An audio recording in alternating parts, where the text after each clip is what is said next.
Yo, so guys, welcome back to another video. This is another reaction to what if all... I can't say, I've never been able to say his name. I've done reactions to the channel before, and I always enjoy the videos he does, but I can't say his name. What if all this... I'm butchering it, to say the least. But, again, I've done reactions to him before, and I've always enjoyed the videos, and this one is 6 countries that will be superpowers by 2080. These videos have always got to be taken with a pinch of salt, because at the end of the day, someone's opinion... Even if it has detailed stats and sort of predictions, you can never be too sure of this kind of stuff. But again, I like the sort of concepts of what he's done previously with his other videos, and if they're anything to go by, I know I will enjoy this one. But yeah, that's about it really. Hopefully you guys are going to enjoy. If you want more of these types of reactions, let me know some videos out there that you want me to see. And yeah, quick shout out to my Instagram, my Twitter, links in the description for those. Same for my Patreon, links are all there. But let's give this a watch. The 1990s and early 2000s were a really weird era in history for a special reason. It was the first era in history in which there was only one world power. For all of history, various factions struggled life and death over often tiny parts of the world, while the larger empires were lucky to even conquer the majority of one continent. However, through the world wars, the number of great powers dwindled from somewhere beneath 10 before World War I to after the fall of the Soviet Union there just being one left, the United States of America. From the fall of the Soviet Union until the 2008 financial crisis, the US was the preeminent military power. No one before or since was able to wield as much technological, military, economic, political, and cultural power as the US was in those years. However, due to a combination of idiotic American leadership as its nature abhors a vacuum, this unipolar world system ended. We're currently in a bipolar world system. There are two main powers in the whole world, China and the United States. Both of these nations maintain vast coalitions of lesser powers that they support. However, even this world system is becoming more transitory. We're currently seeing the process of the world becoming multipolar. If current trajectories continue, we'll see a return of the old world, where all sorts of regional powers competed with each other.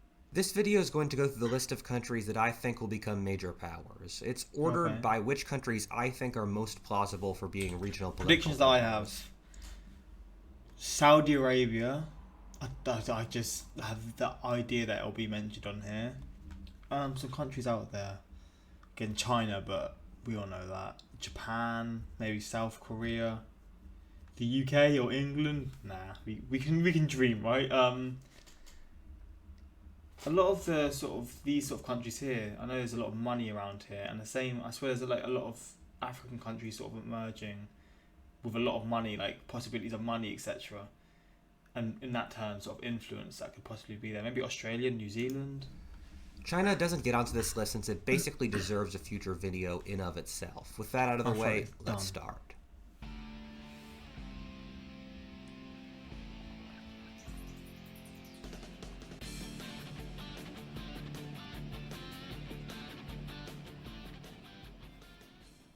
Before we start, this video is sponsored by the Eye Overlord series by Josh Dunn. Hey, yo, he's getting his money, man. If you're interested, links were there. Happy for him to get his money, man. Deserves it. Shout out to my guy. The vacuum forms. I view this video in a lot of ways as the flip side to my 5 countries that will collapse for 2040. I enjoyed this one. The common thesis is that a global disorder is coming and some countries are going to lose in it and others will make massive gains. This is a list of those countries. The countries that will be able to ride the wave to be able to carve out important status in the world to come. There's a lot of really important factors going into this, which I cover in other videos in this geopolitics series like Why is the World Crazy and Wars of the 2020s and 30s, but a big factor here is that the US is entering an isolationist phase, and I've explained it in these other geopolitical videos I've been doing, but the heart of the matter is that actually, I don't think I have countries that will collapse for 2040. It was the wars that will break out in 2030 and 2040. Economic, geopolitical, and demographic factors all converge to make the US stop caring about the world outside of the first world in the Americas. Both the Republicans and Democrats have isolationist agendas for the future. I don't see the US completely abandoning Europe, and the US will continue to fight China, but not a lot of effort will go into the Middle East, now that the US is oil independent, and Africa as well. The US's umbrella's influence is way more than most of us think. The US military system supported the entire post-World War II civilization, which involved protecting the entire world's shipping and protecting weaker countries from foreign conquest. This opened up a golden age of international peace and economic cooperation. This whole system's about to end. This, alongside a couple other factors we're going to talk about as we move through this video, will allow certain countries to become dominant international players. These countries are listed here from what I think the least to most likely options are for them to become great powers in the next 60 years. Number 6, the East African Federation. This is a weird one. It's one of those low-chance empires that I put little stock in their long-term success, but has like a 1 in 10 or so shot of becoming a major power. Okay. First of all, I find the sheer possibility of this country's existence somewhat bizarre and unrealistic, but as of now, it's going to occur. The countries of Kenya, Tanzania, Uganda, Rwanda, Burundi, and South Sudan are supposed to unify to form a single mega-country in 2023, with Arusha and Tanzania as its capital. If this were to occur, it would be the biggest border shift since the end of the Soviet Union. The country would have a population of 190 million, making it the 8th most populous country in the world. I'm going to start the things that I think make this unlikely, and then move on to the things that mean that if it were to occur, the potential could be enormous. That's wild. The big thing holding this back is that the general force of entropy of uniting 6 nations. Elites everywhere, and especially in Africa, don't like giving up power. Big grandiose schemes have a tendency to fail in Africa due to corruption and parochialism. However, the East African Union would have a couple of advantages. One major one being that none of the national identities are strongly formed.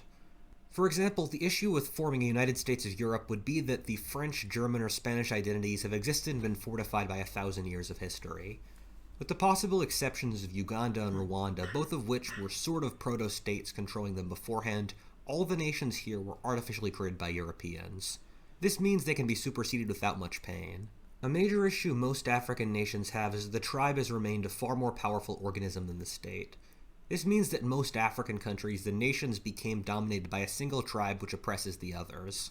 I find the ideological civil wars of the Cold War in Africa amusing, since both sides were really just tribes and just pretending to care about communism or democracy in order to get foreign weapons. However, if you build a large enough empire, the tribal identities become small enough that no one tribe can maintain dominance. If you look at history, most tribal identities have been broken down by multi-ethnic empires, whether the Romans, Han, Chinese, Arabs, etc. Every civilization has to develop certain cultural mechanisms to maintain large societies beyond the tribal level. Most of this area only has a heritage of the state going back 100 years. Tanzania and Rwanda are both in the top of Africa for economic fairness and freedom, and so if they could transpose their institutions in the rest of the East African Union, we'd be in a really good place. A couple of the Federation members are the fastest growing economies on Earth, although when economies start out pretty small, that's not as impressive as it sounds. I'm generally optimistic about Africa's ability to form an empire once the UN American system stops making the nation sacred. Modern Africa makes sense on either a tribal level or the imperial system mentioned above. Sub-Saharan Africa doesn't really have a strong imperial tradition. With 50 nations, once the international systems leaves, I see Africa becoming a laboratory of nation building. With 50 nations with such cultural diversity, what are the chances one spawns a Harun al-Rashid, Charlemagne, or Augustus?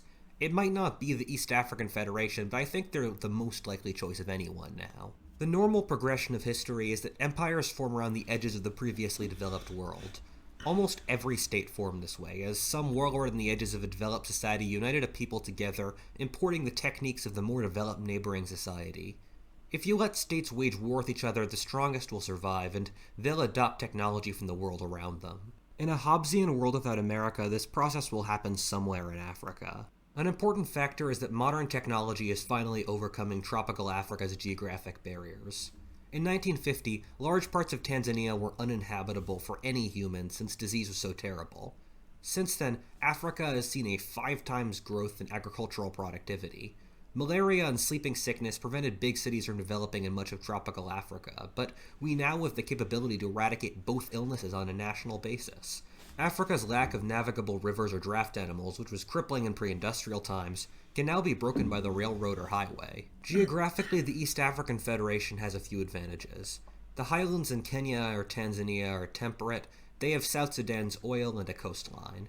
They don't have any really dangerous neighbors either, excepting possibly Ethiopia in a couple decades. Once an empire would develop in Africa, it could become a preeminent international force. With the stability formed by an empire, the whole rest of Africa would use it as their economic center, and neighboring countries would come under their influence in exchange for protection. Oh, wow. In an era of more international chaos in which Daddy America isn't around, that would be valuable. Lots of people like to mock Africa for how poor it is. I find this foolish. We have to remember that most of East Africa 120 years ago was an Iron Age illiterate society, roughly as developed as Britain was for the Roman conquest. Under these circumstances, Africa's development has been downright extraordinary. However, I don't predict a clean future for the continent. Global warming making the continent drier and Malthusian pressures both mean Africa will have a huge crisis at some point in the 21st century. But by the end of the century, I predict there will be an African empire, and I think it's most likely to be the East African Federation. Number 5, Iran. Iran has always been a major power. If you accept the 20th and late 19th centuries, there really hasn't been a time since Socrates that Iran wasn't in the top 10, or more commonly 5 most powerful countries on the planet. This is given the Iranians' remarkable diplomatic skills. Ever since the time of Cyrus the Great, the Iranians have been able to wield diplomacy like a sword offensively, splitting up their opponents where their opponents can attack them. A big reason for Iran's success is that it's in the mountains, which means it's able to maintain its independence pretty well across history. Also, the mountains have meant that Iran's never been pacified, meaning the Iranians have always been pretty good fighters. The big issue with countries like Iraq, Syria, and Egypt is that their native populations live in the valleys and have become so downtrodden by millennia of foreign oppression that they don't really make a coherent military force very well. I like to think of the last 40 years of Iranian foreign policy as what would happen if a really good strategy player was able to play a country in a video game like Europa Universalis or Civilization. Iran is one of the very few majority Shia countries in the world, and they've been able to gain the Defender of the Shia card to play influence all over the world wherever there are Shia minorities. As of now, the Iranians have large influence in Afghanistan, Iraq, Yemen, Lebanon, and Syria, or most of the Middle East. For a weak country, this has been downright remarkable. The big weakness to this was that Iran's internal policy has been downright awful. Iran has been in a profound economic recession with unemployment at 14%.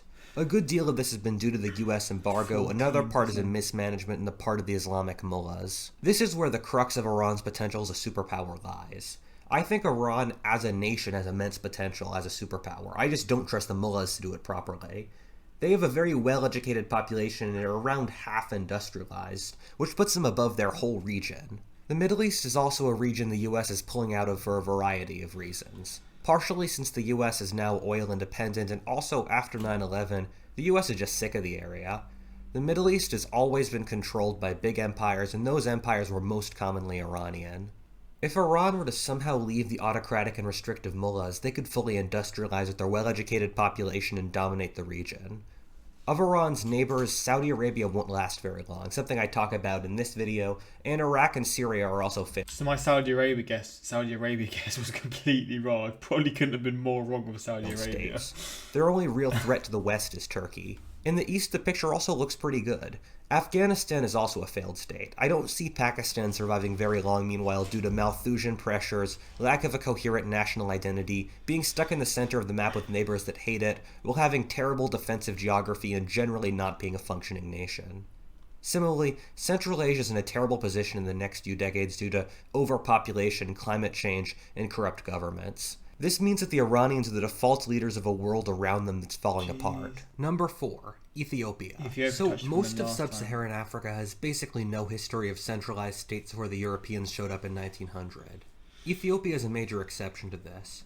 Ethiopia has been a developed, centralized, unified nation since around 500 BC, give or take a few centuries. Ethiopia was one of the more powerful nations in the world in the centuries before Muhammad. Today, Ethiopia stands in an advantageous position in its entire region for a variety of reasons, one of which is geographic. Ethiopia's mountains mean that even though it's pretty close to the equator, it has a Mediterranean climate like Greece's or Egypt's. Similarly, unlike anyone else for a very long distance, Ethiopia is in the process... I thought Ethiopia's climate was like...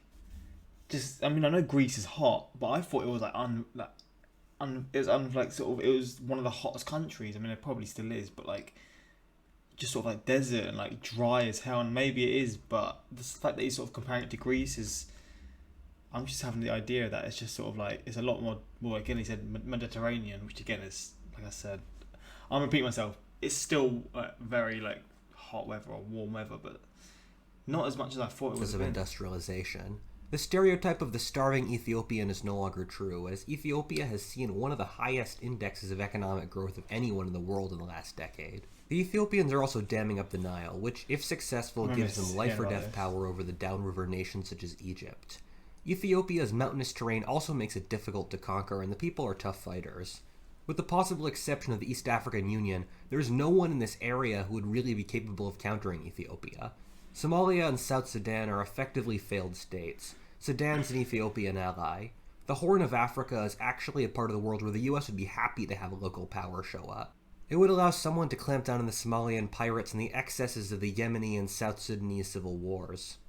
Ethiopia, although a landlocked nation, has already started the formation of a navy based out of Djibouti to help police the Arabian and Red Seas. Oh, wow. The Ethiopians have generally been using Djibouti as their de facto coastline since Somalia is a failed state and Eritrea really hates them. A major factor holding Ethiopia back is their internal ethnic tensions. Although the country of Ethiopia has existed for a long time, it hasn't been able to supersede the tribes very well.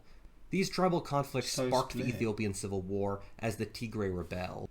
Wait, it's just the big difference here from the rest of Africa is that in Ethiopia the tribes have a history of working with the state. They don't in the rest of sub-Saharan Africa. Modern technologies like trains and highways are making stitching together mountainous Ethiopia's various ethnic groups into a single nation easier. However, civil wars tend to presage greater later unity.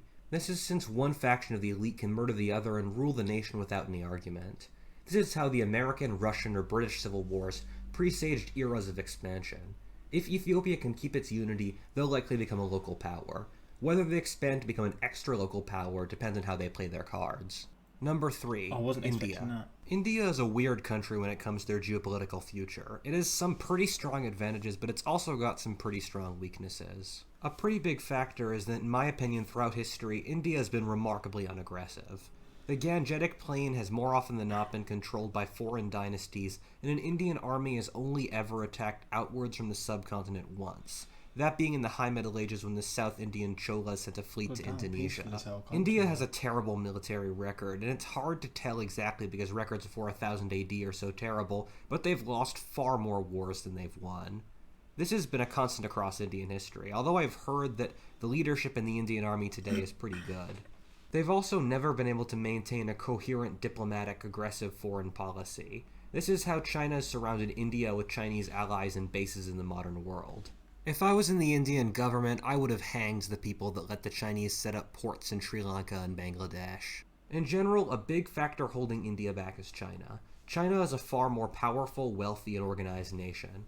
You can look at all the statistics you want, but I think the most telling thing is just looking at a street view of Chinese streets are cleaner than America and their trains are more timely. You will never hear someone say that about India. Yeah, it's a very crowded, a lot of the seats are so crowded, aren't they? I mean, same in China, but I guess it's different in the sense of how crowded they their are. country. China is currently damming up India's water supply with the sources of rivers like the Brahmaputra, Ganges, and Indus. If they can succeed at this, India will become a Chinese puppet. The US is India's ally, and a lot of India's fate depends on how China turns out. If China ends up becoming victorious in a conflict to come, India becomes a puppet. If China implodes or if China is driven back by an anti-Chinese coalition involving India, the Indians would end up becoming de facto hegemons of the Indian Ocean region. India's geographic position means it could easily be a kick-ass naval power. It juts into the middle of the Indian Ocean like a giant triangle, and based off oceanic monsoonal patterns, is in a really good place. This has surprisingly only really been taken advantage of once in Indian history, by the Cholas. However, if India was capable of pulling through, it could become a naval hegemon of a massive area stretching from East Africa to Indonesia. The The potential is Americans there, wouldn't do isn't it? anything to stop It this definitely is. because, firstly, this is a part of the world the US no longer really cares about, and also, India is a democratic nation and a trusted ally. India economically and societally is sort of a mixed bag. I'm just going to say I don't understand India, and so take my impressions with a heavy grain of salt. The impression I've gotten is that India is industrializing, but it's a much less clean process than it was with the East Asian tiger economies. Economic and social growth does occur, but it's often uneven and haphazard. India is a country with some extremely developed high-tech What? sectors. There are 2 million more slaves in India than there are people in Denmark. Wait, what? Is it legal there then, or is it just something that just happens? Like, what the fuck? Then there are people in... but also a good part of the population living in the Iron Age and has millions of slaves. It's sort of like Tsarist Russia before World War I, where you're not really sure what level of development to peg it at. Similarly, it's difficult to really figure out its level of national consciousness. India as a unified country is only 80 years old. Beforehand, there was a concept of India, but it was more like the cultural or religious concept of, say, Christendom in the Middle Ages. In case of a conflict, I'm not sure how patriotic the average peasant who will be carrying a gun will be. Will he care about anything that goes on outside of his village? This all boils down to a very blunt point. I have no idea if India is a coherent enough society to be a superpower. If India can cohere, its sheer size gives it a strong advantage in the world south of the Himalayas. Similarly, India has a large growing young population, which is a strong advantage going forward, especially against China's insane aging that'll be coming soon. India's neighbors could turn out to be pretty good as long as India can exert economic influence outwards. Bangladesh is part of the Gangetic Plain and so should theoretically be sucked into a wealthier India's economic orbit. Sri Lanka is in a similar position. Burma is a large rice exporter and could thus sell to India's 1 billion plus people, creating a strong relationship. As said before, Pakistan is in such a terrible position that if India survives, it will likely be sucked into India's orbit by the end of the century. Mad. Indian nationalism is heavily Hindu-based now, but that's been an aberration in Indian history. Perhaps once India becomes wealthier, they'll return to a civilizational and cultural base of Indian identity. Wait, so I'll read it from here. The British split. Wait, India actually had to unite politically, and the British split it up between Hindu and Muslim. Those became the main formers of national identity. India and Pakistan share blood and the culture, but differ in faith. One that would include Pakistan rather than a religious one that excludes it. Number 2, France. This might surprise you, and it's something you might not already know, but... Oh, maybe because of their power. They've got a lot of French sort of, maybe not power, but like influence, possibly. Like there are a lot of French people who originate from African countries, or a lot of French-speaking African countries. But how that would link to France being powerful, I don't really know, but we'll have to see. France is already somewhat of a world power. France maintained real control over much of their former colonial empire in Africa. They control West Africa's currencies, keep tight leashes on the local government, and militarily intervene when they want to. France is currently fighting 4 wars in Africa to keep the jihadis from taking over the Sahel. Similarly, France is also involved in Libya. As the US pulls out of the world, I don't see it's likely that the US pulls out of Europe in a real way. Partially this is since as long as the US remains a majority white nation, which contrary to popular belief will not happen anytime soon, the Americans will not let their European kin be left to the wolves. Another reason is that a big thing that pisses off the Americans at dealing with the rest of the world is that it isn't inside their self-interest. The Europeans, however, controlling 1/4 of the world's economy, are wealthy enough to make it in America's self-interest to stay. I see 3 scenarios for the US and Europe, and I'll cover this in detail in a later video. The most likely of which, in my opinion, is that the Europeans start giving the US what amounts to tribute payments in exchange for protection. Okay. The second is that the Europeans start providing for their own defenses while maintaining an alliance with the Americans, and the third and most unlikely is that the US just leaves the Europeans to fend for themselves. France is the least pacified of the Western European nations. Britain is in the Americans' pockets for cultural reasons, and as long as the older generation stays in power in Germany... It's just weird. It is kind of crazy how the UK and the US are just so much closer. Again, obviously, other European countries are close to the US, but just culturally, it's just weird how that has just ended up happening. Even though more of the US population originate from Germany. It's just mad how that works. Germany, they're not militarizing. Meanwhile, Germany's birth rate means that the younger generation will be running into Japan-like aging issues. France is also the most independent of America of the Western European nations, having pulled out of NATO and keeping a foreign policy independent of the United States. France also is one of the healthiest and most stable demographic structures of any European nation. A big factor here is that the US sees no reason to protect its allies' oil supply anymore. For Europe, this is somewhat disastrous, since their oil either comes from the unstable Middle East or from Russia, which has massive strings attached. America also really doesn't have a strong self-interest to care at the Mediterranean, since most of the countries it cares about are on the Atlantic. Both of these positions open up opportunities for France, who will likely become the Mediterranean's policemen, turning Spain and Italy into allies. This will be popular with the French, who will want more power, and the Americans, who will have less responsibility. In this video, I predict Egypt will collapse in the near future due to demographic and climactic reasons. If that happens, someone needs to keep the Suez Canal open, and France is as good a guess as anyone. France could also supply Europe's oil by spreading influence in North and West Africa, as well as sitting on the Suez, thus getting oil from Saudi Arabia and the Gulf. I could see the French splitting the unhappy, coastal, oil-rich Igbo minority off as an independent country in Nigeria, adding it to their West African influence. A big factor here is that America and France will make great partners. Both countries hold the same values and belong to the same civilizations. For all their bickering, both countries like each other.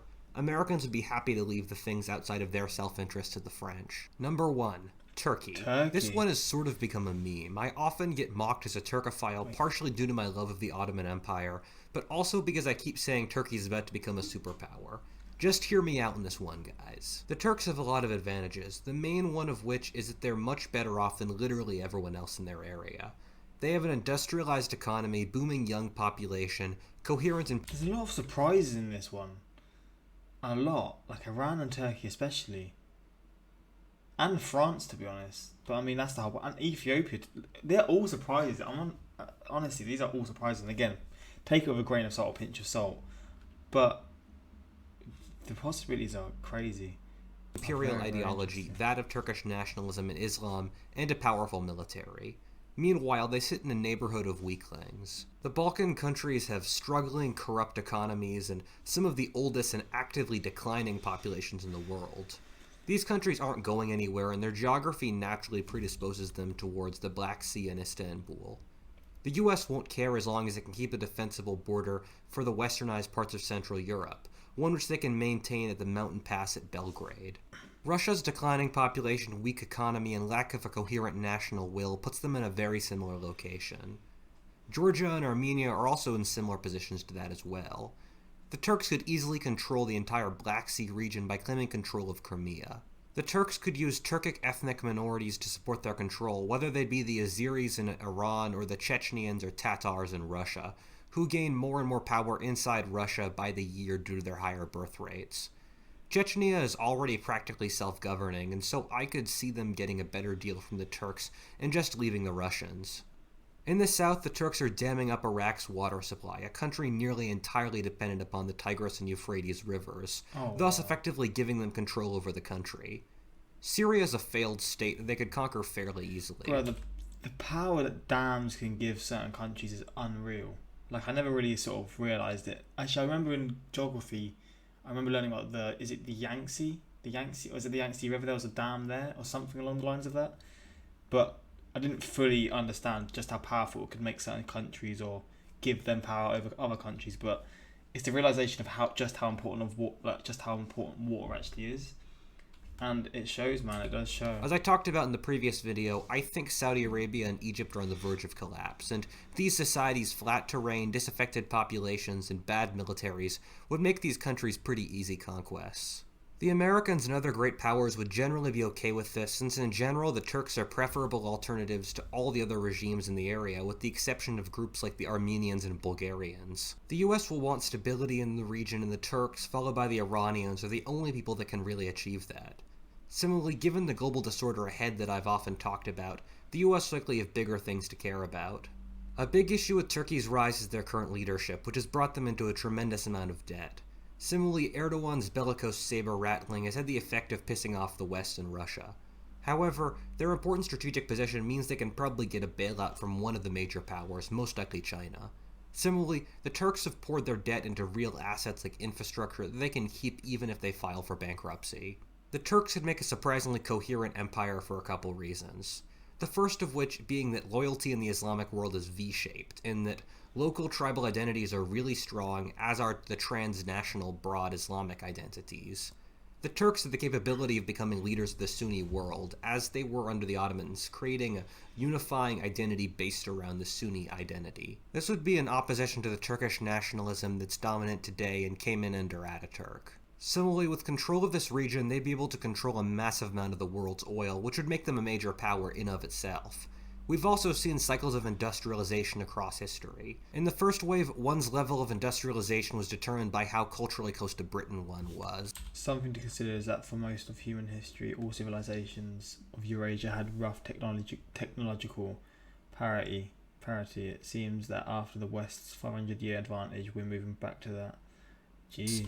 In the second, Japan. Now that we've seen Turkey industrialize, we'll likely see a wave of industrialization among the subject Arab peoples. The Arabs are also a young, booming population, and thus a good captive market for Turkish industry. What a Feltist, and thanks for watching. If you enjoyed this video, please Really like, good video, comment, man. subscribe, or stay tuned. And shout out to his patrons as well, of course. But yeah, I love these sort of videos. They're so in depth, and just you can obviously tell he does so much research. But some of these countries, the ideas of them being like superpowers, is just crazy. But again, by 2080, as well as that, it is still like it's possibilities, it's predictions kind of thing. It's not guaranteed, but still gives good sort of reasoning why certain things like this will happen to certain countries. When a random dude on the internet says your country might become a superpower, national pride goes boom. 59 years from now, someone will comment, "Lol, what an idiot. Turkey becomes a superpower, the Balkans, ah shit, here we go again. The emus of Australia are getting more advanced as we speak. Antarctica can't be trusted. We may never know when the Holy Penguin Empire will strike. I bet for Canada, the rest of the world will discover just how good maple syrup is, and our economy will be the biggest in the world." The video needs an incredible amount of citations to back up its many claims. Switzerland will continue to be the world's cameraman, just sitting in the middle, It's probably the best way about it, honestly. They avoid conflict and possibilities of war breaking out in their country. It works, doesn't it? Obvious prediction: Iceland will dominate the entire northern hemisphere. If Northern Macedonia isn't on this list, then God help you. I was doing my homework, but it seems way more important. I feel that, bro. I feel that. I picked Tonga as a world power, so we can finally say it's Tonga. YouTube comments are done, bro. But I hope you guys enjoyed this one. What are your thoughts on this? What other countries out there do you think there are possibilities of maybe becoming superpowers in 100 years' time, or however long? But yeah, again, some of these predictions were really interesting. Ethiopia, for example, and was it Eastern Africa? What was the country that they sort of was being formed? Let me get to that quickly. A global disorder is coming, and some countries are going to lose in it, and others will make massive gains. This is a list of those countries.